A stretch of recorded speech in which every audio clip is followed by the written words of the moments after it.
Assalamu alaikum, everybody, and welcome back to the podcast.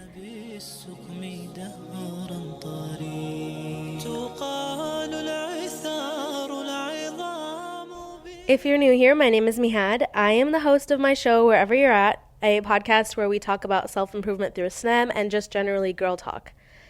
Today's topic is a big one that I've been putting off since the day I started this podcast back in March 2023, because I have so much to say, and it's such like a deep and important and almost like case by case individual topic, if that makes sense. Like, everyone perceives it differently, everyone has different thoughts about it, and so it's really hard to like sum it all up into just one episode. So what I've decided to do is I've decided to talk about hijab, but I will break it up into many different episodes where I just focus on certain things and certain parts of it per episode, so that way I can like fully go in depth about my thoughts, my journey, my mindsets, and all that stuff. So, hijab has been a topic that has been asked of me for so long. And if y'all have been here since like my start on TikTok, you've seen my hijab journey, or at least the one I post online, go from a certain way I used to wear it and how I used to carry myself to now. And it's a huge difference. And so if you guys have been here since then, it's kind of crazy that you guys are literally watching my hijab journey, because for most of us, our hijab journeys are kind of private, I guess, and personal to yourselves. But one of the consequences of posting on social media is that your journey is publicized and it's everywhere, and sometimes you can't even take it down. So that's frustrating for me, but I'm so excited to finally like get into my hijab journey, my struggles with hijab, my mindsets on hijab.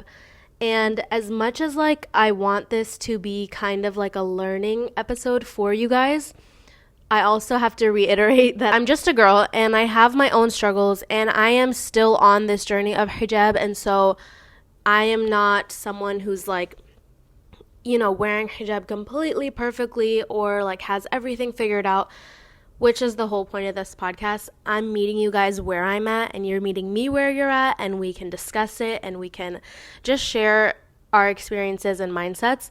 So that being said, you have to understand, and I have to understand, that I am just as much on this journey as you guys. And so I have to remind myself and you guys that I don't have all the answers, and I'm just trying to benefit as much as I can, because that's why I do social media. That's why I'm on social media, because I want to be of benefit to others.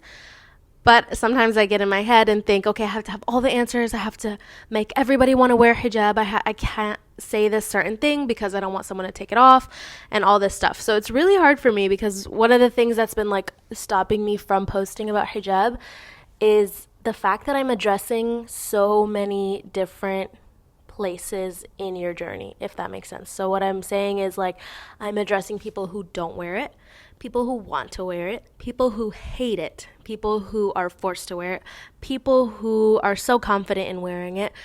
I'm addressing everyone at the same time, and it kind of reminds me of teaching, because when you teach, you usually teach one age group. You teach second grade, third grade, fourth grade, whatever. And so you can talk to them all the same. They're all second graders, right? But when I was working at a Montessori, which is like a mix of all the ages between like literally if you can walk to the age of like 5, I found it was really hard for me to talk to the 1-year-olds and talk to the 5-year-olds the same way. And I had to find a way to talk to them all simultaneously while getting my point across as efficiently as I can. So I don't know if that was a good comparison, but that's basically kind of the anxiety that I have from it. And then the other anxiety I have from it is just the fact that I'm not perfect, and I literally struggle with it all the time. Literally just the other day, I was getting dressed and I was having a really hard time getting dressed modestly, and my husband asked me like, what's wrong? And I was like, I don't know how to talk to people about hijab when I find it so hard sometimes myself. I have days that are really, really low and days that are really, really high. So how do I help others when I'm having trouble helping myself? But that just fed into the idea that I'm supposed to have everything figured out, which is not true. So I'm going to retract and go back to the belief and the idea that I am just as much on this journey as you guys, and that's kind of the theme and the tone that I want for this episode. Okay, now that the hard stuff is out of the way, let's get to the juicy stuff, okay? Because this podcast is girl talk. This podcast is a FaceTime. This podcast is just catching up with you guys and giving my experiences and mindsets. So what you guys asked me to do is you guys asked me to give you my hijab story. So let's get into it. Once upon a time, I was 9 years old and I was in the second grade and I had a little afro, right? My mom, I don't know what it is with like North African moms, and I don't know if other people do this too. I'm assuming Desi parents do this too because the amount of kids I've seen with bowl cuts. But I had hair above my ears. Don't know why. I guess it was easier for them to wash our hair. Let's be honest. It was really for them. But she did me so dirty with that haircut. And I had actually just moved schools from Arizona to Texas when I was 6. So I did first grade and then second grade.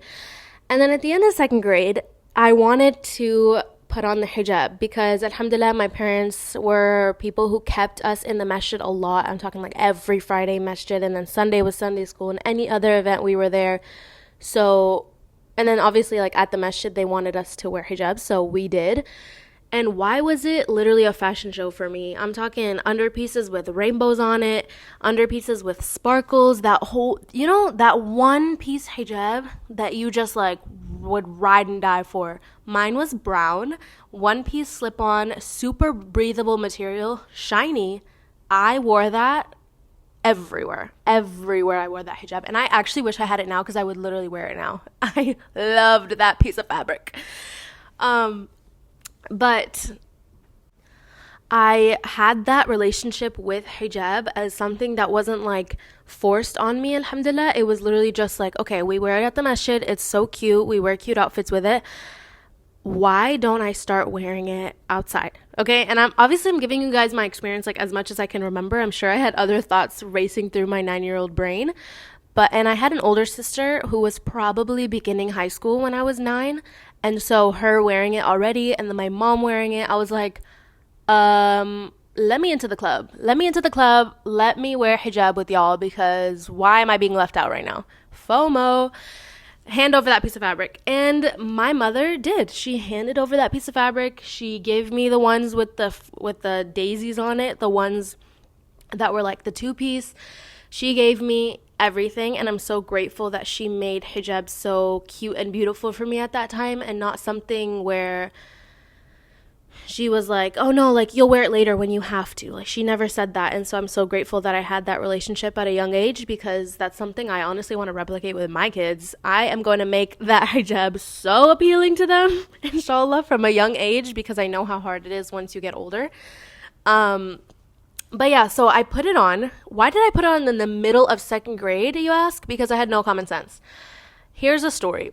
I would go to school with my hijab, right? And they were like, oh my God, what is that? And I was like, girl, it's my scarf. Like, you don't got it, but I do. The delusion I wish I still had, honestly. And I had this one kid, I'll never forget. His name was Dylan. And he pulled up the picture of my afro from last year, from first grade in the yearbook. Okay, he was one of those kids that had enough money to buy the yearbook. And he goes, guys, this is what her hair looks like if you wanted to know. Dylan, hand me that book right now because I'm not playing with you. You're not supposed to know that, okay? And plus, hair grows. I don't have a fro anymore. I did have a fro, but we're just going to leave it at that. So that was traumatic. Thank you, Dylan, for that. And I was telling people, I was like, guys, I don't have an afro anymore. Don't even worry. Like, it grew just right under my earlobe. Don't worry.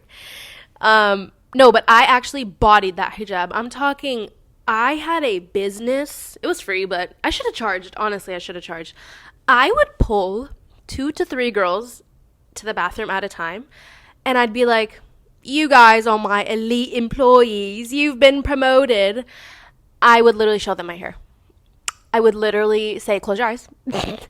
Close your eyes, and I'm going to take it off, and you're going to open your eyes. So what did they do? They did exactly that, okay? I'm the mob boss. They close their eyes. I take my hijab off. They're like, oh my God, you're so pretty. Oh my God. I said, thank you. Thank you, Julie. Thank you, Hannah. You guys are so sweet to me. Thank you. And I put it back on and we go out. And did they tell other people? Absolutely. Were people jealous? Did they want to be next? Absolutely. I bodied that year. Okay. I bodied it, right? So I have pictures. I will literally, you know what? The cover of this, the cover of hello, the cover of this episode is going to be my old hijabi pics. Because I need y'all to see what was going on back then. I need y'all to see it. Okay, so fast forward. Now we're talking middle school, kind of like 5th grade. Alhamdulillah, I didn't have like the middle school experience because I was homeschooled, right? So my siblings were both homeschooled while I was in 5th grade and 4th grade. And I was like, what the heck? Why do I come home from school and they're swimming in the swimming pool because they finished school early on their computers? Okay, what were they really doing on there? And I don't have that privilege. Homeschool me right now. My parents were like, no, we can't. That's too many kids to homeschool. I was like, you know what? Whatever. Next year, they homeschool me. Yay! Yay, I get homeschooled. Now I finally get to swim in the pool. We moved. No more pool. So now I just got the bad part of homeschooling, which is having no friends. That was more traumatic than Dylan showing everybody my yearbook. That hurt. Okay. So, I didn't have the middle school experience, but guys, the masjid was my kingdom. Okay. It was my kingdom. Like my friend group walked in there. Like we owned the place.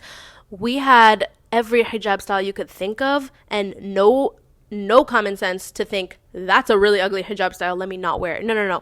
We wore it. Okay. We wore the one that looked like a lion's mane. I'm talking wrapped it twice around the head. We literally took a one-piece hijab, flipped it over the back of our head and pretended like it was hair. Okay. We did everything. And those are my ride or dies. I love them. If you're hearing this, I love you guys. Because that was like probably, if you ask me the question, when were you the happiest? It was that period of time, for sure. It was Sunday school. It was like stealing lunch from little kids. It was wearing hijab with them, rocking it, talkies in the parking lot. It was everything. I miss those times, for real. Okay, now fast forward to high school. Okay, it is a trend to be depressed. And trust me, I'm a trend hopper. So I went on there and I was like, you know what? I'm going to be so depressed. So what I did was I was back in public school in 8th grade. So 8th grade, I actually had a really like dramatic friend fallout that kind of like hit me in a way that I will always remember, unfortunately. But I didn't necessarily like feel insecure in 8th grade, but definitely coming up to high school, I'm looking at these cute outfits and I'm like, I want to look like them, okay? I'm looking at my crushes in class and I'm like, why are we not making eye contact? Why is he making eye contact with Julie? What's going on? And yet, I still thought I was the prettiest girl at the party. Prettiest girl at the party. What delusion did I have? I don't know. But like when I tell you, as ugly as I looked, I thought I was that girl. Okay, and you know what? I was. Whatever, I was.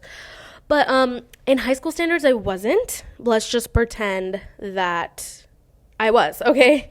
So I tried all these outfits. I tried these styles. But guys, I hated getting ready in the morning. I hated it. I hated trying to make something hijabi friendly.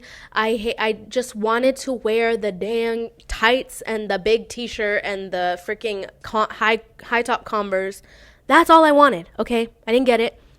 And alhamdulillah, without my friends from the masjid that I saw every single Friday, I probably would have felt like the ugliest girl. But because I had them to back me up and they're wearing hijab too in high school and I don't feel like I'm the only one, I was able to do it. So I was definitely blessed in that department.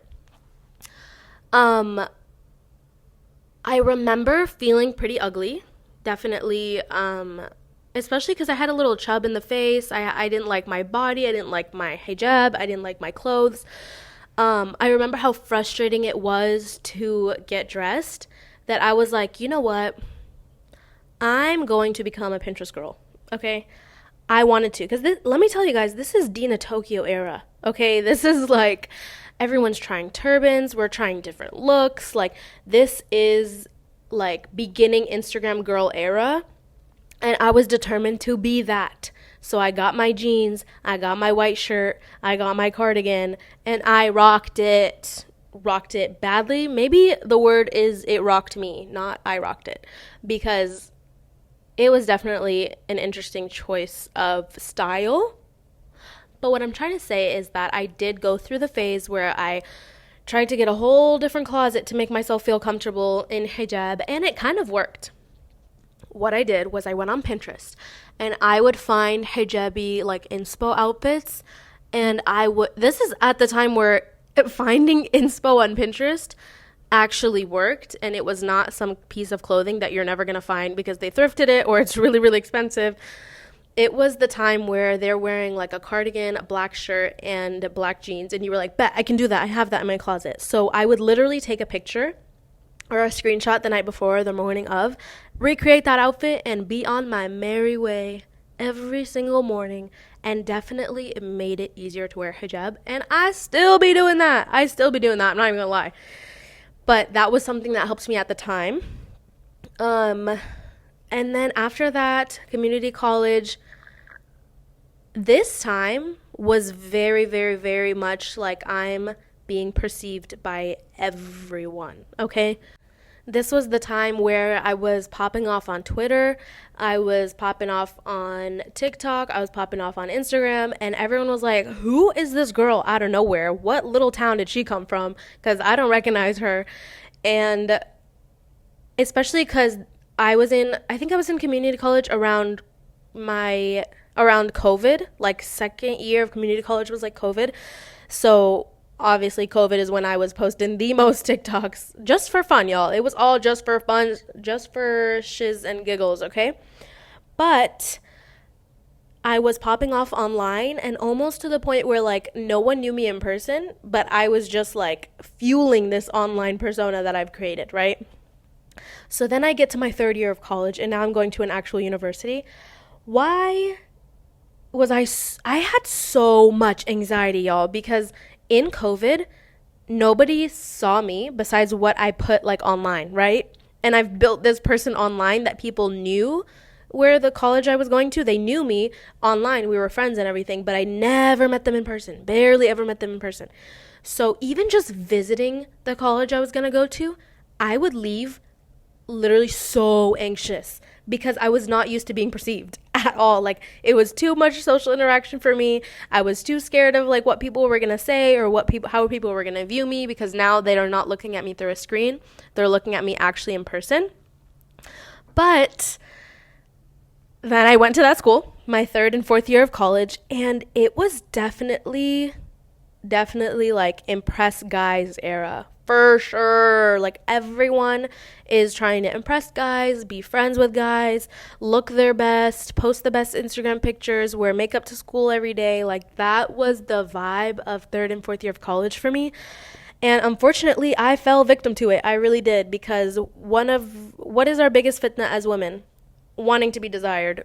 Of course, we're all going to fall into it. Of course, half of our insecurities fall from that. So definitely, I would think that was the time where I wanted to be, I guess, desired the most and seen as pretty. Not even by guys, literally by girls. I just wanted girls to validate me, for real. But this is the time where the hijab kept going further back to show some hair. The hijab was being wrapped looser, the clothes were tighter, like everything is getting a little tighter and a little looser. And I felt on top of the world. Unfortunately, it is true that the more I looked like the beauty standard in America, the better I was gonna feel, okay? The more hair I showed, the tighter my clothes, the more I wore makeup, I felt better, obviously, right? I'm literally scrolling through my archived Instagram right now to try and tap into the mind that I had back in 2021, 2020, like what was going on.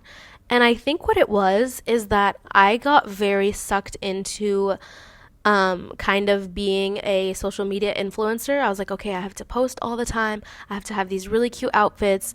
And my outfits are going to look better if I'm wearing more makeup, tighter clothes, things like that. Obviously, I wasn't even thinking that deep into it. I was just really wrapped up in like style and trying to look good all the time. The main thing was to look good. Like when you pop out with that banging Instagram picture, especially in COVID or 2021 where no one's actually seeing you, and you get all this validation in the comments, it was the best feeling ever. Okay? You would literally just go out just to take pictures. That's it. You just hang out with friends because you're like, oh, let's go out. We'll have lunch and then we'll take pictures, right? And then you're so excited. You edit the pictures and everything. That was this era for me. Very much my TikTok started to blow up. Like I started to get hundreds of thousands of followers on TikTok, which was very shocking to me. And people would be like, oh, like you're famous on TikTok. You're famous on TikTok. And I was like, what? Famous? Kind of, I guess. I don't really know. Because I was just posting for fun. Like I said, nothing was like to become an influencer or to like, obviously I loved style. I loved modest style and I always wanted to be like a modest fashion blogger kind of person. But it was never like the videos I posted were not to get me more followers or more likes or what. It was literally just for fun, just following every trend, every audio that I could use.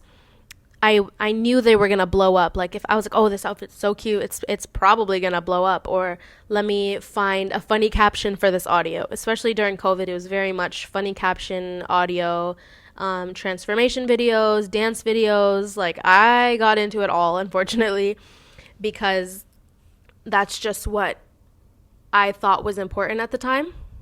And it was just so weird because, like I said, this is like when I was going into a university that I literally wanted to go to my whole life because it was like the main Muslim, like it wasn't a Muslim university, but it was really heavily populated by Muslims. And so I was so excited to finally see everyone and finally have friend groups and do all that. But I kind of like found myself really, really caring about what everyone was thinking of me, finding a cute outfit, or like finally seeing the people online that I've been like talking to forever. And it was just really, I don't know, like I feel kind of mellow talking about it because like at the time, as much as I enjoyed it, I was also super anxious and super insecure, like super, and people didn't see that part of me because they were like, oh, like that's that TikTok girl. But I'm just going to college. And so it kind of forced me to care about what people were saying because I had that social media presence. And so people kind of already had like a certain image of me and I didn't know how to handle being perceived, but like I can't control the perception, if you know what I mean. So it was a very interesting time.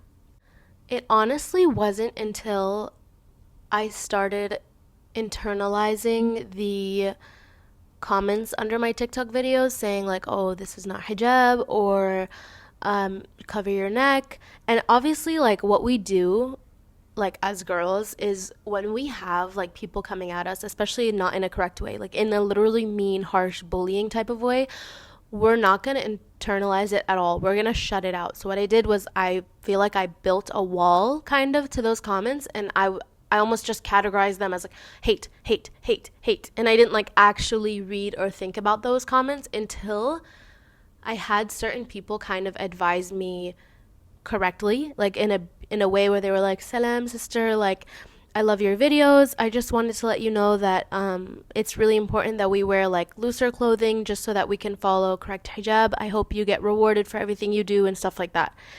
And I was like, oh okay. Like that was kind. Like I guess she is right. Like my clothes are kind of tight. Obviously that didn't make me change overnight, but I did start to kind of understand that other people on social media, and not even on social media, literally in real life, didn't have the confidence I had in hijab. Like I wasn't, like, yes, I was insecure, but I never had the feelings of like taking the hijab off.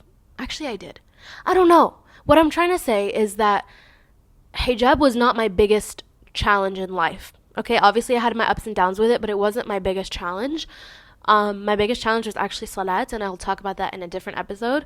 But hijab wasn't my biggest challenge, and no matter how much like I didn't like hijab at certain times, I knew that I would never fully go through with taking it off.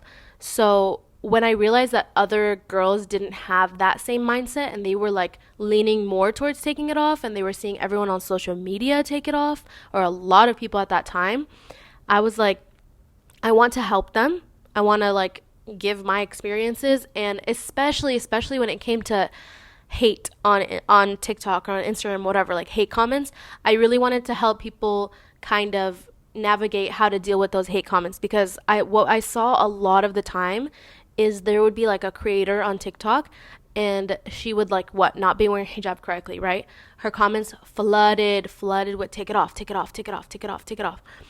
And then she would literally take it off. And that was kind of heartbreaking for me, because I was like, don't listen to those people. Like, you can wear it imperfectly if that's all you can give at the time. If it's all you can give, you can wear it like that. And I thought they weren't seeing that. And I was always someone who wanted to have more of like a talkative presence on social media, like talking videos, advice videos and stuff, instead of what I was doing, which was following every trend. And I was too insecure to like share my voice. I was too insecure to like show my personality on there, because like I said, I was going to a college where everyone knew me and everyone followed me. And so I was like, okay, if I post my voice or something like of me talking, everyone's gonna watch it, and I just don't like the idea of people I know like listening or watching. Like, I don't like it. It was very icky to me. I don't know how to explain it. So I did prevail. I did start posting a little bit more like a little bit more advice videos, talking videos, get ready with me's and stuff like that. And I started to realize that just like a few things that I was saying was like really resonating with people. And I was like, okay, like they're starting to understand my view on hijab. And what I did was I also stopped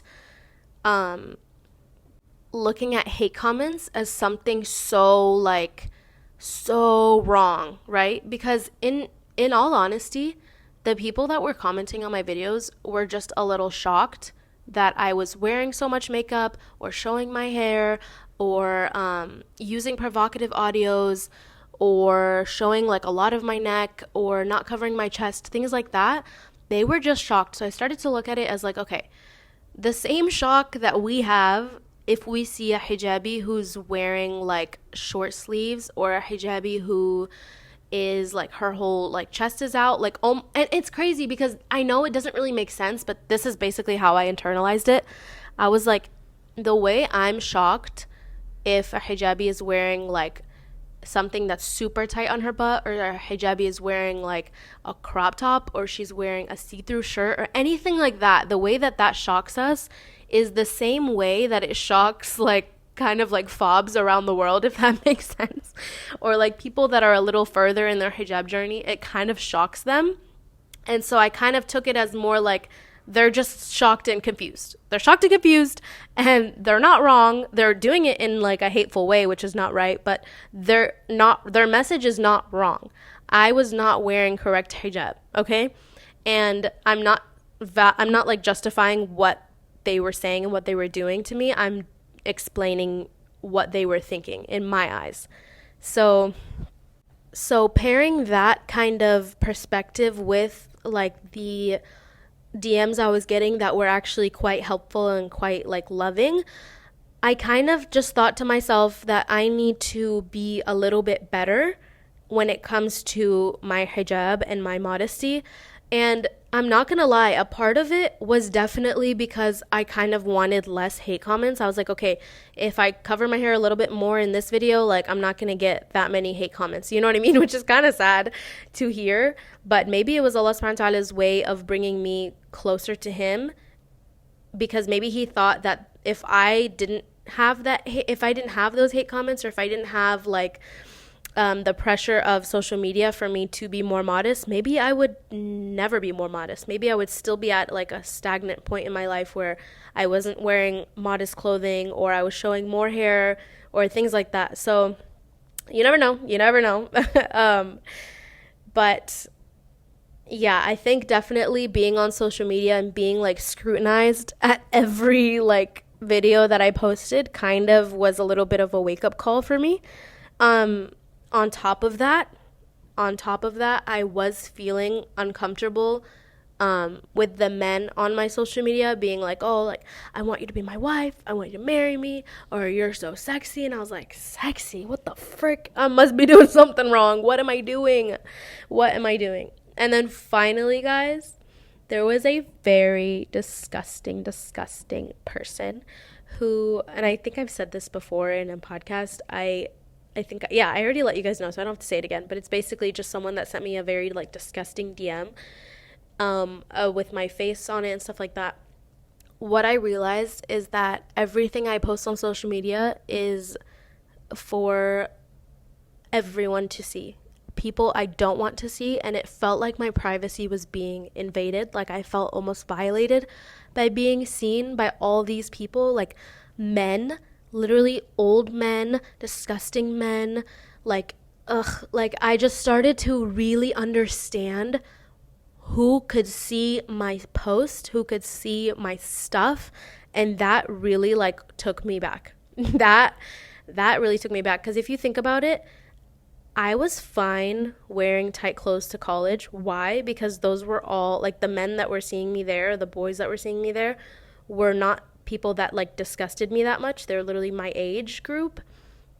But what I didn't realize is that when I posted on social media, there was guys that were not my age group. There was guys that made me super uncomfortable that could also see my stuff, and I didn't like the fact that I was giving them that access to me.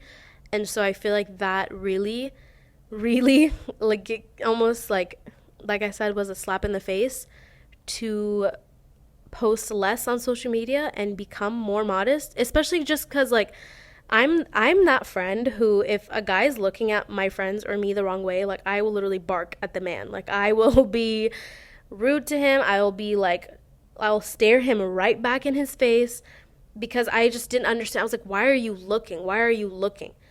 And it would start to almost make me feel uncomfortable wearing tighter clothes. Like if I'm walking past a man and I'm so disgusted by him, and when I continue to walk, he can see the shape of my body and he can either like be pleased or displeased by it. I hated that idea. I really hated it. And then that's when I started to really understand the protection that hijab has from that gaze, that unwanted gaze. And that's when I feel like the biggest shift for me, I started to wear more modest clothing, is because I wanted to feel more protective from that gaze. And for a lot of my life, I was very, I guess, what's the word? Not immune. I was very shielded from that gaze. Like, I just didn't think about it, especially on social media. Like, you're not seeing who's behind the phone. When you're in college, you're around people your age group. But when I started to be around people that were not my age group and I started to see that gaze that I disliked so much, I started to think of every single time I felt uncomfortable with somebody looking at me and looking at my body. I started to think about high school when I saw a guy walk behind a girl who was wearing leggings and he put his hands out and mimicked squeezing her butt and just like looking at his friends like being proud of himself. And I thought about I thought about everything bad, y'all. I thought about everything bad. And I know this is getting like a little mellow and a little bit, I'm starting to get anxious right now. I don't know if you guys can hear what the faster I talk, the more anxious I am. And also the slower and the quieter I talk, the more anxious I am. But I don't want this to be like, I don't want this to be something where you guys think, okay. Okay. You know what? I'm coming back because I'm starting to get in a negative mindset, a negative mind space about how I used to feel in hijab, and I am anxious about what you guys are thinking about what I'm saying, and I'm going to put that anxiety aside, and I'm going to tell myself that I am sharing my experiences and how I became more modest, and it is individual and specific and unique to me, and not everyone's journey is going to be like this. Everyone has unique journeys and unique stories, so this is mine. And although I don't have the same mindsets and ideas that I had back then, I still acknowledge where they got me today, and I'm going to say them truthfully and honestly because I want my experience to be of benefit to someone if it can. So, that being said, I'm back. I'm feeling better. Whew. Okay, let's talk about after I became more modest, is when I met my husband. And even when I was with him, I was still not like as modest as I am now. And a lot of people accredit my modesty to getting married because there was a huge shift around the time I got married. And it kind of triggers feelings of like, I don't get credit for my modesty and my modest journey, and my husband does. And that's because of one comment I got that was like, oh, I'm so happy you got married. Like, clearly he has a good effect on you. Like, you got modest for him or something like that. I don't know. It kind of made me angry because I was like, no, like I was working on my modesty before, okay? My modesty has to do with me. But I am being untruthful if I say that getting to know someone and being married has not had a huge impact on my modesty, because I'm walking through these college halls, right? I'm walking through the library and I'm thinking, why, especially because I was engaged. I'm talking about the time I was engaged to my husband. I was like, why do other men get to look at my body, at my tight clothes, at my open hijab, at my tight pants, when only my husband is supposed to have that honor? He gets to see my body. Why are other people getting to see my body? I was stepping into this role of a married woman, and other people were gonna see me as well. That felt weird to me. And maybe that doesn't feel weird to other people, but that felt weird to me. Like, to show other people what only my husband should be seeing, or what I only want him to be seeing. You know what I mean? And so I started to wear longer clothes, looser clothes, because I didn't like that idea. I didn't like that they could see it. It just was like, oh, she married, but I can still see her. Absolutely not. Absolutely not. Oh my God. Sometimes I internalize things too much and get a little too delusional, but if it helps me become more modest or better in my deed, I'm gonna take it. I'm gonna just take it, guys, because I know that half of the things I internalized in my social media days and what I was just talking about might not be normal for people. It brought me closer to Islam, so I'm going to take it because Allah subhanahu wa ta'ala knew what I needed and he gave it to me, alhamdulillah, so I'm going to take it, okay? I'm going to take it. So, like I said, social media, getting married, male gaze, it all kind of pushed me to look at my body as something that's part of my privacy, right? Because there's this whole thing about the private life is the best life, right? And we're like, yes, so right, so right. Privacy in my eyes and in Islam, your body is part of your privacy.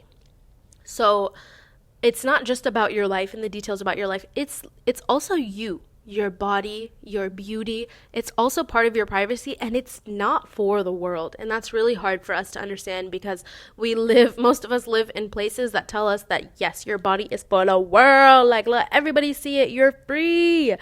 But Islam tells us opposite. And so it's really hard to balance both of those ideals. And so I will get into that later in the podcast. But in the year and a half that I've been married, I feel like I've had the most growth with my modesty, and I accredit that to new friends that I made, friends that kind of helped me understand that modesty is beautiful and it's elegant, and wearing abaya to school is not going to make you feel as secluded and as isolated as it did in high school. Like, if I wore a skirt in high school, I felt so like I felt so out of place, so almost like ridiculed. I ridiculed myself in my brain because I just thought that's what people were doing in their brains.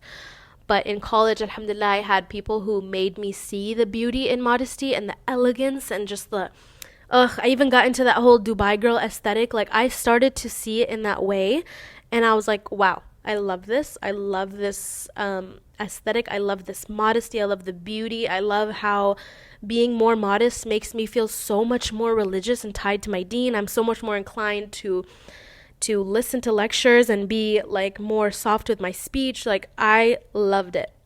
So, um, on top of that, being married and like having someone root for me every time I become more modest and someone tell me that I'm beautiful when I wear abayas, like, there's so much blessing in marriage, and that's why it's literally half of our deen. There's so much growth you can do when you're married, and just the this idea, and I talked about this on the Patreon, this idea that you're supposed to be like you're supposed to grow before you get married, like, oh, I have so much growth to do before I get married. You will grow so much in marriage, so much. And I wish I knew that earlier, because I feel like I postponed marriage just a little bit, even though I am young. I didn't postpone it like that, but I mean, like, I was just kind of scared of it, I guess, so I kind of elongated it, and I just didn't know how much growth I could do being married. So I think just having someone in my life that roots for the modesty, having someone that brings you closer to Islam, is such a benefit to your deen and your progress. So definitely grateful for that, alhamdulillah. And that kind of concludes my hijab story, which is crazy because I didn't think it'd take 42 minutes to talk about my hijab journey. But that's okay, because I'm going to make this episode extra long for you guys today, because I know you have been waiting. I post bi-weekly on this main Spotify channel, and then I post a couple times a week on the Patreon.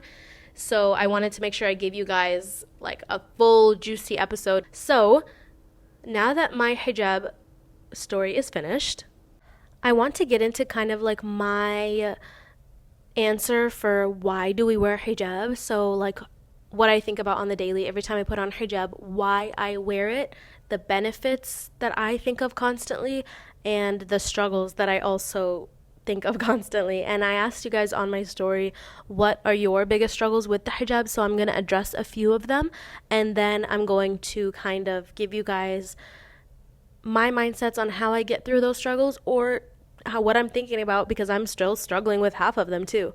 So to start off, why do we wear the hijab? I will tell you what really shifted my mind growing up when I started to think of hijab as less of like, oh, you just have to do it. That's it. You just have to do it. And more of like the huge benefit and the statement that it's making.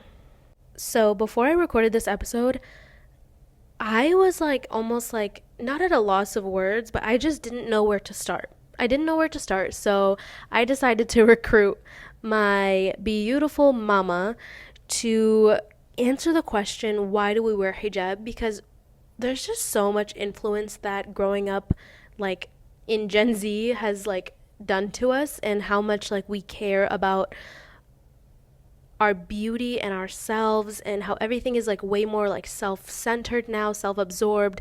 So I wanted to talk to someone who is not Gen Z, and someone who has, alhamdulillah, strong iman, and someone that I look up to. So I asked my mom, I said, okay, mama, I literally texted I texted the girls group chat of our family, just like the three sisters and then my mom, and I said, in 3 sentences or less, why do we wear the hijab? Because this woman will never fail to give me the most straight up answers, and she is someone that I will ask any religious question to, and she gives me such beautiful answers. She didn't give me 3 sentences, she gave me more. So this is what she said.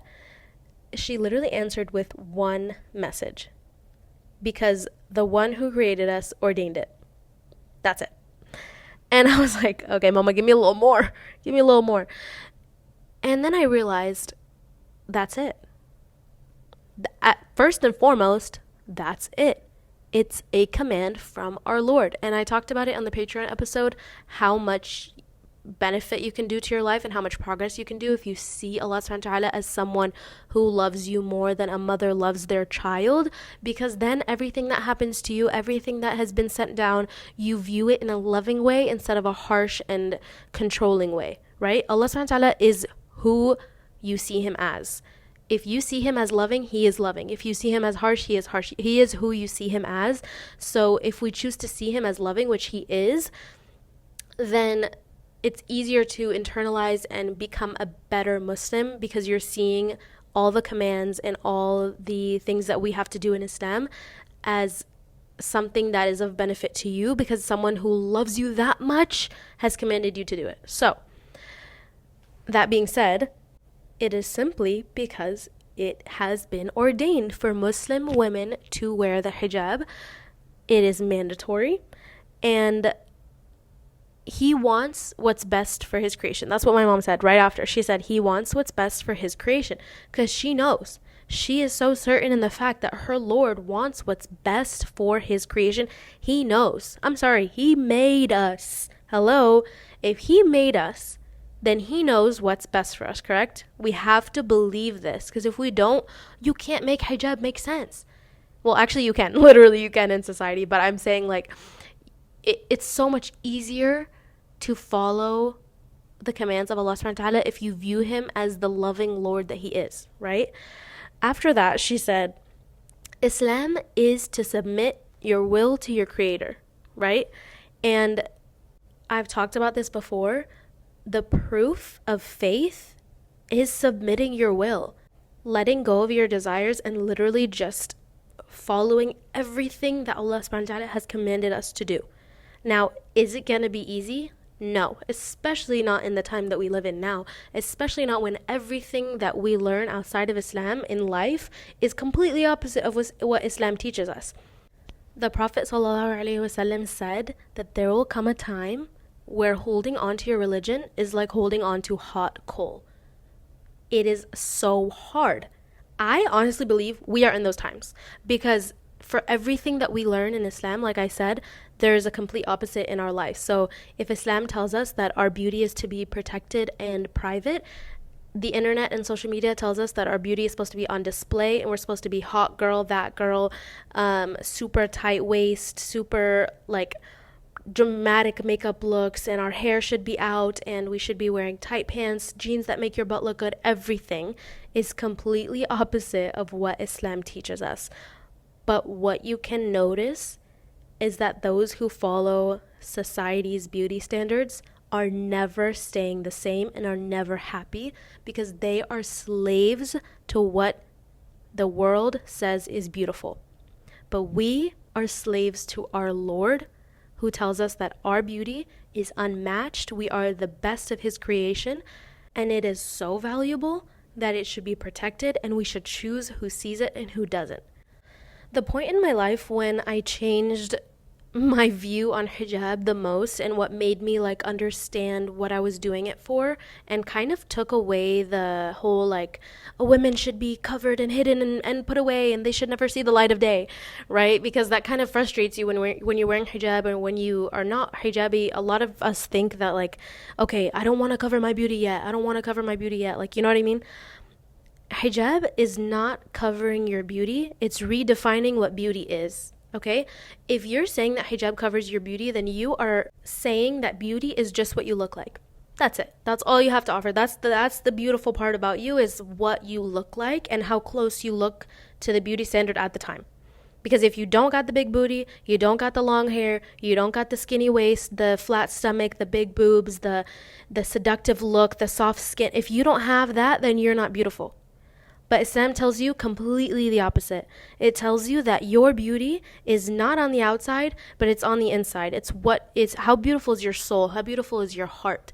What about your character, your kindness, your intellect, your personality, your views, your morals, your ideas, your creativity? All of that is what Islam says that is beautiful.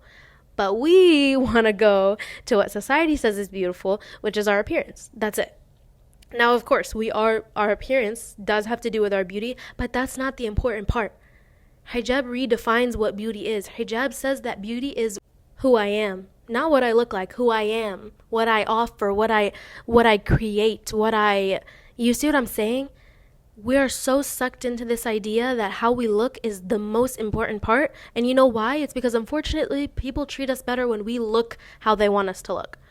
People are nicer. People are more like attracted to us if we look how they want us to look. But that does not last. If you find a guy that is with you because of how you look, let me tell you, that is not going to be a good relationship for you. First of all, it's only going to last so long because beauty fades. Okay. Second of all, there is this whole idea right now on social media, or literally just this problem that we have, that we don't feel seen. We don't feel seen and valued by either our partners or by people on the internet, because they are not seeing us for who we are. They're seeing us for our bodies, what we look like. But what hijab does is it stops that. It literally says to your face, I am more than what I look like.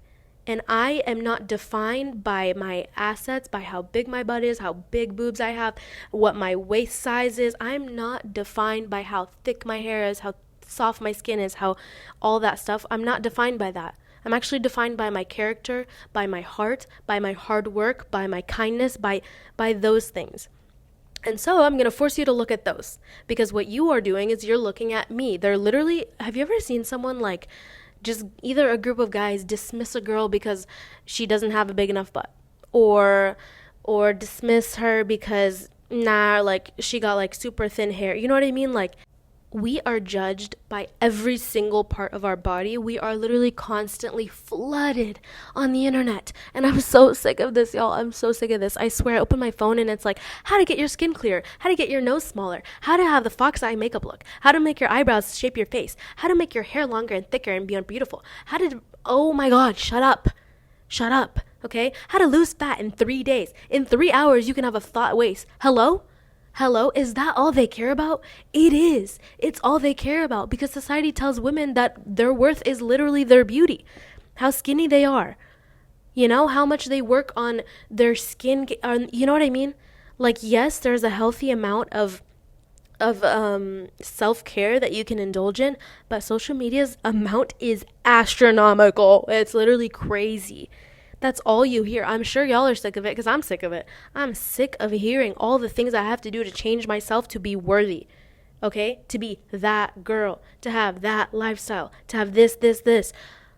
Done. Islam takes that away. And that's the thing. That's where the wisdom of Islam comes from, because you need to know the wisdom of your Lord. He knew this. He knew this from the beginning of time. He knew that there would come a time, or that in this world, women would be seen for how they look.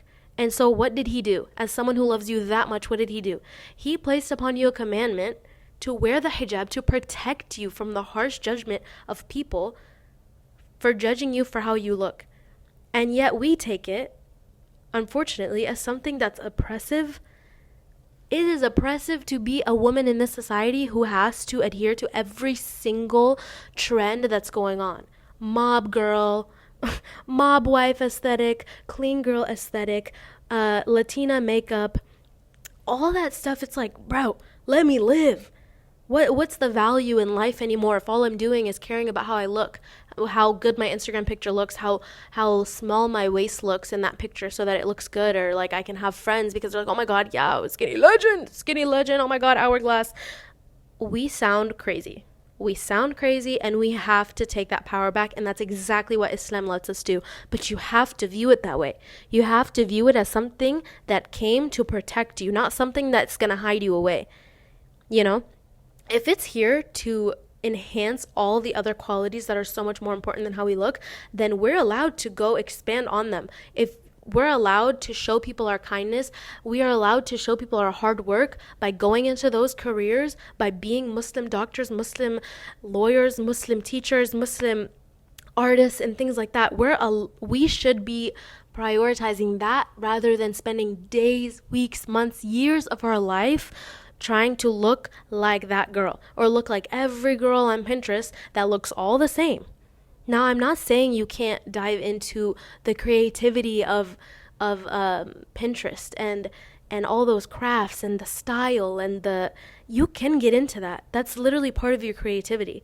But make sure you're not getting swallowed and becoming a slave to the trends and a slave to the beauty standard, because you're never gonna be like happy in this life if you're a slave to all of that. And that's why the term slave to Allah subhanahu wa ta'ala if you are a slave to Allah subhanahu wa ta'ala and you are a devout Muslim, you won't be a slave to the beauty standard. You won't be a slave to all the other things that tell us that we should act on our desires. Like, do whatever you want. Life is short. YOLO. You know what I mean? I don't know. I feel like I'm going off a little bit of a tangent, and I sound like those sheikhs on TikTok where they're like, brother, this dunya is not for you. But, so let's get back into... Oh my god, I just went full halakha mode on you guys. I'm so sorry. Forgive me. But basically, I just concluded my point of hijab allows you to see the important parts of yourself instead of parts that the society deems to be your only contributing factor, how you look, you know? Okay? I also want to touch on the fact that society says, yeah, show your body, do whatever. But who do they respect the most? I'm sorry. What is the attire of a woman in politics when she continues to get higher on the politics chain? What is she wearing? She is literally fully covered head to toe. Why is she fully covered head to toe? Why are girl presidents covered head to toe? Because it demands respect. It's literally so that you hear them and you don't look at them. That's the whole point. They even know it themselves. But they want to push this idea that your worth is your body, so show it off. But we don't fall for that because Islam is such a blessing in our lives to show us that that's not all we're worth. And it's crazy that we just ignore that. And we're like, ugh, I have to wear hijab. I have to look ugly now. No, girl. Show people what you're really worth, okay? And this whole idea that you have to be ugly in hijab is not even right, okay? In hijab, you are beautiful, okay? You are beautiful. There's so many ways to explore style in the bounds of hijab. There's so many ways, like, you are beautiful in hijab. The one thing you should not be in hijab, though, is seductive.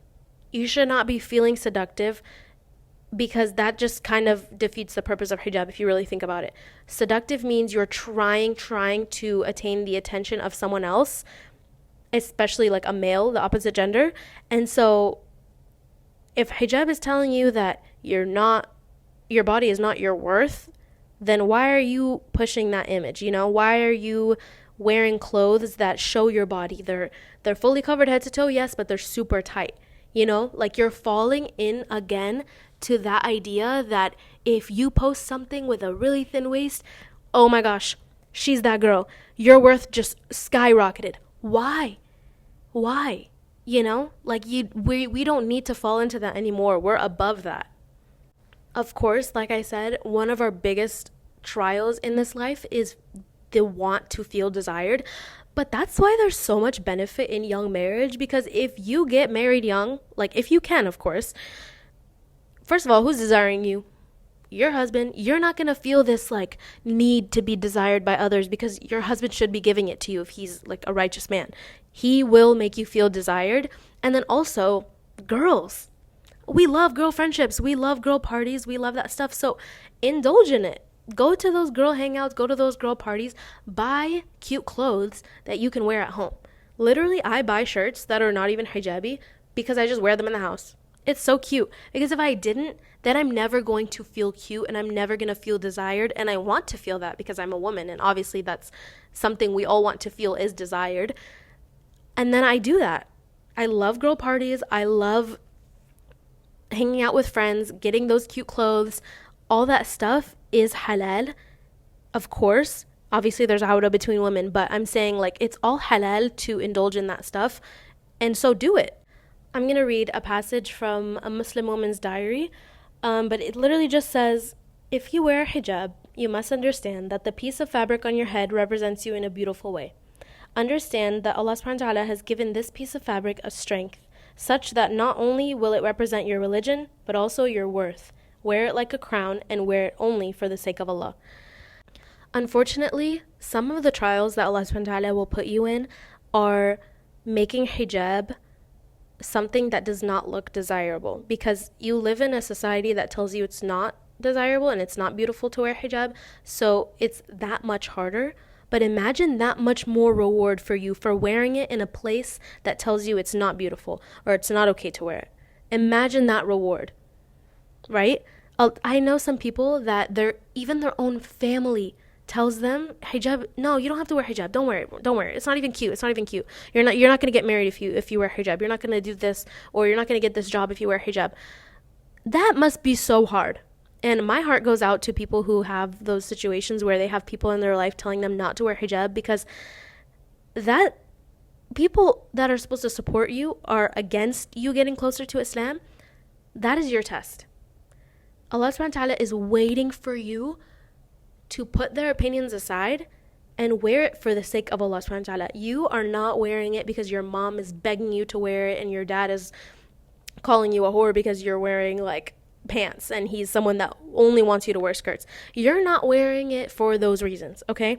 You are wearing it for Allah subhanahu wa ta'ala. Even if everyone in your life negates it, or even if you really, really, really don't want to, I truly believe that once you establish this relationship with Allah subhanahu wa ta'ala, once you even take tiny steps to get closer to Him by wearing looser clothing, even before you're hijabi, wearing looser clothing or listening to lectures or reading more Quran, the closer you get to Islam, the easier it is to wear hijab. So if you are not wearing hijab right now and you find it really hard, ask yourself, how is your relationship with Allah subhanahu wa ta'ala? Okay? How often do you talk to Allah subhanahu wa ta'ala in your salats or in your du'as? And if you don't do that, find little ways to get closer, and I swear, it will become easier. Even Yasmin Mujahid said that if you strengthen your relationship with Allah subhanahu wa ta'ala, it will get so much easier for you to wear hijab. Literally, just hijab in general. Because you're no longer seeing hijab as something to hide you away. You're seeing it as a command from your Lord, someone who loves you that much, is giving you something to protect yourself in this world. Whether you can see it as a protection or not, you have to trust that. And so having trust in your Lord, having love with your Lord, knowing who Allah subhanahu wa ta'ala is, learning about Him through lectures, will help you connect with the commands of Allah subhanahu wa ta'ala, the things that we have to do.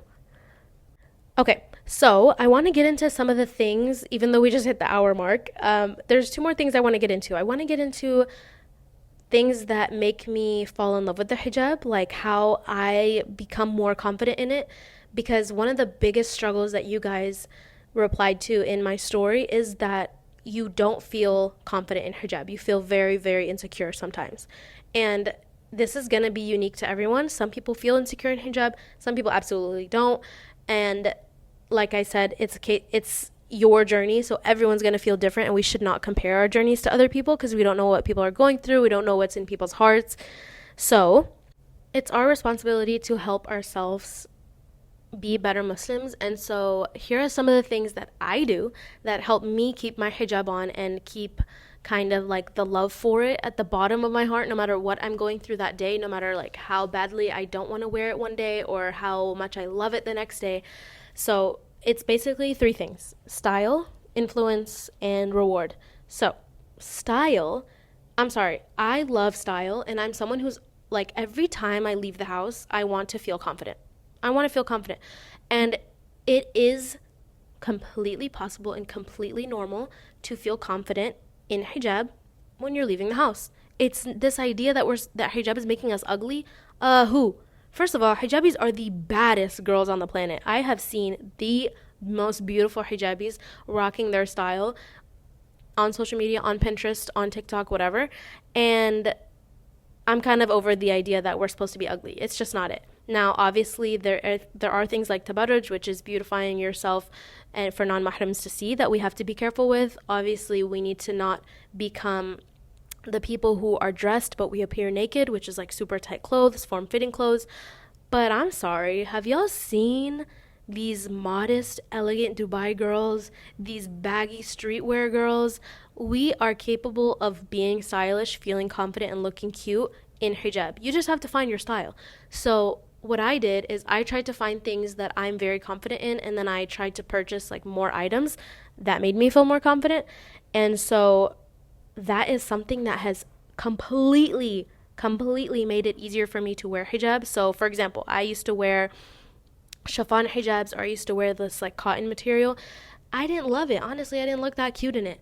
When I found the hijabs that I liked, the styles that I liked, it made it so much easier for me to wear hijab. I love jersey hijabs and I love modal hijabs. Those are my top two right now. And I just posted a TikTok, like I think last week, about hijab 101, which is literally just like my basic hijab, um, what is it called? Like course, I guess, where I give you guys like what I love, materials and pins and styles and all that stuff. And I'm gonna post more, especially upcoming to Ramadan, because I want it to be easier for you guys to dress modestly and have styles that you like. Feeling confident is not something that hijab should take away. However, if you're viewing it as like, how close am I to the beauty standard, you're never gonna feel confident. Why? Because the beauty standard is not within the bounds of Islam. It's just not. The beauty standard is super tight clothing, accentuating our like assets, the things that we in Islam are told that are valuable to be private, like our body. So we're never gonna be super happy if we follow the beauty standard like that. However, style, we can 100% get into that. We can get into style for sure. So that being said, influence is going to have so much of a benefit to you, which is basically what I'm trying to say, is that you surround yourself with people that you aspire to be. So social media, go ahead and unfollow all of those people that you don't even care about that post very like immodest things, because you're going to want to look like them, babe. If you're indulging in that content all the time, you're going to want to look like them. So if you start following creators that you find are your style or modest, or people who are constantly trying to self-improve, if you pin the pins on Pinterest that are like actually modest styles, you will start to become those girls, okay? You will start to become those girls. And a lot of them link like the clothes that they wear, and you can start to buy them, especially like baggy jeans, pretty abayas, things like that. Surround yourself with people who you aspire to be, and it's going to be so much easier because you see those people as beautiful, right? So you're going to start to view hijab as beautiful. You're going to start to feel like you are more confident in yourself because you're not surrounded by people or posts or content that is completely not what you're trying to be, which is hijabi, right? I swear, every time I'm on social media and I see, like, I'm not even gonna lie, guys, and maybe some of you will think this is wrong, but if I see a hijabi on social media and she is immodest, but like to the point where you can tell she doesn't really care, and I know obviously you can't judge what's in someone's heart, but it's just kind of like the immodesty that's like super seductive, or like the clothes just keep getting tighter, and that's affecting you, then you can unfollow that girl. There is no law against that, okay? And it's not saying that she's a bad person or she's like lost. Like, inshallah, she becomes more modest and closer to Islam and more spiritual and whatever, right? But you are allowed to create a safe space on social media for yourself to become a better Muslim. There have been many times where I had to unfollow people, not even just hijabis, but anyone, because if they're posting things like that I used to post in the past, I'm like, okay, you're making me miss it. I'm missing it, and I want to post like that, and you're like I don't know how to explain it. I hope I'm making sense, but I'm saying that if you find something to be pulling you in the opposite direction, I'm not saying it's their fault 100%, but I'm saying that you can create that space for yourself. You can unfollow people who are going to pull you the other way and follow people that you feel like are more of what you want to be. And inshallah, the same thing happens for them, where they are guided towards more modest clothing, because no one is in charge of what you consume besides yourself. It's your content, it's your social media, you are in control of it. So you need to manipulate who you follow, what you look at, what you listen to, so that you become a better version of yourself, the best version of yourself. You know what I mean? It's like listening to sad songs when you're trying to be a happier person. You are dragging yourself in the opposite direction because they will have an influence on you. Everything you consume has an influence on you, unfortunately. The last thing is reward. Guys, if you wear the hijab, you are getting rewarded for every single person that sees you wearing hijab. First of all, that's an act of da'wah. That's literally an act of da'wah. People are looking at you and they're thinking of the deen. They're thinking of Islam. Are you kidding? You are literally a walking da'wah. You are racking up good deeds like it's no other. Like they're just rolling every second that you wear it. every second that you wear it, you are literally getting good deeds. Is that not like free money at that point? Come on. Like what do men have that gets them good deeds like that? They don't got it. They don't got it. But we do. We literally have something that gives us such like hasanat in this dunya that will help us in the akhirah, inshallah. Inshallah, on the day of judgment, we're going to be standing there in shock by how much good deeds we got just by wearing the hijab. We're going to be like, where do all these good deeds come from? You wore the hijab. You wore it every single day. Whether you liked it or you didn't, you wore it every single day. Are you kidding me? Is that not the best thing ever? Another thing that helps me is the fact that the Prophet ﷺ said, nothing afflicts a Muslim of hardship, nor illness, nor anxiety, nor sorrow, nor harm, nor distress, nor even the prickling of a thorn, but that Allah subhanahu wa ta'ala will expiate his sins by it. So are you telling me every time you're anxious about wearing hijab, new hijabis that don't want to wear it because you're anxious, or hijabis that wear it but they're really like in a bad mental state at the moment because they're just having a hard time wearing it, or it's like stressful for you to go to college wearing it, your sins are getting erased, period. So you're telling me you're racking up the good deeds and your sins are getting erased? You bagged it. You won, jackpot. Your sins are falling off of you. You know how much we sin. You know how the sins that we don't even think about, the ones that we do every day, falling off of you while you're wearing the hijab and you don't even like to wear it. We are just so blessed, honestly. Like, if we actually learn our deen and we learn the things that the Prophet ﷺ taught us, the things that are in the Quran, it's actually beautiful. It's so beautiful, and we actually take it for granted. Straight up. One of the things y'all told me is the hardest of wearing hijab, which I agree with, is just not feeling beautiful, because there will be days, and I'm talking days as in yesterday for me. It's low-key an everyday thing sometimes. Sometimes you are just gonna get dressed in hijab and you're gonna be like, I feel so much prettier today without hijab. You know, I know your hijabis know that you be in the mirror and you have your whole fit on, and right before you put on the hijab, you're like, dang, this looks so much better without hijab. I have those days, okay? I have those days where it just doesn't look good or it doesn't look the best. Those days you are getting rewarded the most. And that, guys, are we in paradise right now? Let me ask you that. Are we in paradise right now? No. Is this life going to be easy? No. We are in a literal test. You are in the test. You are being tested every single day. Hijab is a test every single day. Are you passing it? Are you failing it?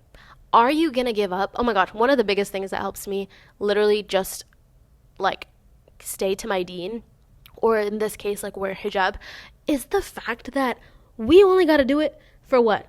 An average of 60 years? For a lifetime of Jannah? A lifetime of whatever we want? A lifetime of paradise? I'm not talking like a song named Paradise. I'm not talking like Bali. I'm talking paradise. Never feeling a single negative emotion again. Eternity of happiness. I'm sorry, I know I'm saying this, but we can't actually understand it. It's unimaginable what paradise is going to feel like, what paradise is going to look like. It's unimaginable because it is that good. The reward is immense. Every time I sin, I'm like, you idiot, what the heck did you just give up? You may have just given up Jannah and you don't even know it. Every day that you prioritize looking good over what Islam asks of us, what are you giving up? Jannah? Are we stupid? Jannah? Oh my God, I could talk about this for days. Oh my God, just the fact that all we have to do is be good Muslims for a good 60 years, which is not even that hard. It's kind of hard, but it's not even that hard if we think about it. And we're giving it up. We're giving up literally eternity. What the hell does eternity mean? What do you mean it never ends? What do you mean it never ends? That's what we're giving up. Just to feel a little cute. One thing that has helped me cover my neck, and I'm not fully at the point where I cover my neck all the time, but I really am trying because it's one of the hardest things for me, is imagining myself on the Day of Judgment, and Allah subhanahu wa ta'ala asks me, why did you not observe hijab correctly? And I tell him, because I thought it was cute to show my neck. That's so embarrassing. I can never. No, are you kidding me? It was cute. Why'd you wear that tight? Why'd you wear those tight pants? My butt looked good. Oh, I can't even finish that sentence. Are you joking? Put it into perspective. Put it into perspective. Allah subhanahu wa ta'ala gave us everything. He gave us everything in life, things that people across the world do not have. And he asked us to do what? A few things? A few things. Yes, it's hard, but he asked us to do a few things and we can't even do them. Come on. Come on. You know, sometimes I need to embarrass and humble myself into wearing hijab, for real. Because it's really crazy when you really put it into perspective. So yeah, just remembering the reward that we get and just how short this life is really does the trick for me. It really does the trick for me. So that being said, we are over an hour of the podcast. So I do have to end the podcast here. However, I do want to do a more like in-depth podcast about you guys' struggles that you DM'd me about, the ones that you replied to my story about, because I couldn't get into all of them here. So what I'm gonna do now is I'm gonna continue recording, and then I'm gonna post a kind of like mini deeper session into the Patreon. So if you guys are not part of the Patreon or you don't know what it is basically a close friends podcast that I created when I came back to this main podcast about like 2 weeks ago. And it has been the best thing that's ever happened to this podcast. It's actually, I wish you guys could see it. If you guys crave the deeper topics, the more real and raw like opinions that I have, and not really filtering what I say, and just more content. I mean, I know when I listen to podcasts and they end, I'm like, oh, I wish I had another episode. Well, I do make more episodes. And for this one, it's a lot easier for me to make episodes because, like I said, they're less filtered. So I literally just share my thoughts with you guys. And what I love about the Patreon or the Close Friends podcast is that y'all can talk back. We have this whole group chat that we've been spamming the last 2 weeks. Every time there's a new topic, or literally just in general, just saying salam to the new people that joined, or discussing the podcast that I post on there. It is so cool to see what you guys think, because I love like a discussion-based community where we can talk about these things and the taboo topics. And girl, we got into it. We got into top 5 things to look for in a man, because why does nobody talk about the things that you should look for when you're getting married? So we talked about that. There's a whole episode on there. Gaslighting yourself into being more religious, which sounds weird, but trust me, if you listen, you'll understand. And then what was the most recent episode? Oh, growing apart from friends. Wow. That one was needed. I think that one they loved a lot, like all the members in the Patreon, because it's just a topic that I feel like we avoid just because it makes you feel a certain way. It's mellow, it's sad, but I feel like after hearing their thoughts and they were hearing my thoughts, like we came to a good conclusion on how to go about growing apart from friends, or even like friends growing apart from you. So anyways, just I love that I started this Close Friend podcast, because it's a place for me to actually share my thoughts more in depth. And although it's a lot more editing and a lot more time consuming, I love giving you guys more episodes, especially for those of you who want it. So if that's something that interests you, the link is going to be under this episode. It's also in my Instagram bio and also on my highlights. If you guys would like to join the Close Friends community, come on over. We're going to welcome you in the group chat. And the episode on here, I'm not sure if it's going to come out, like the hijab part 2.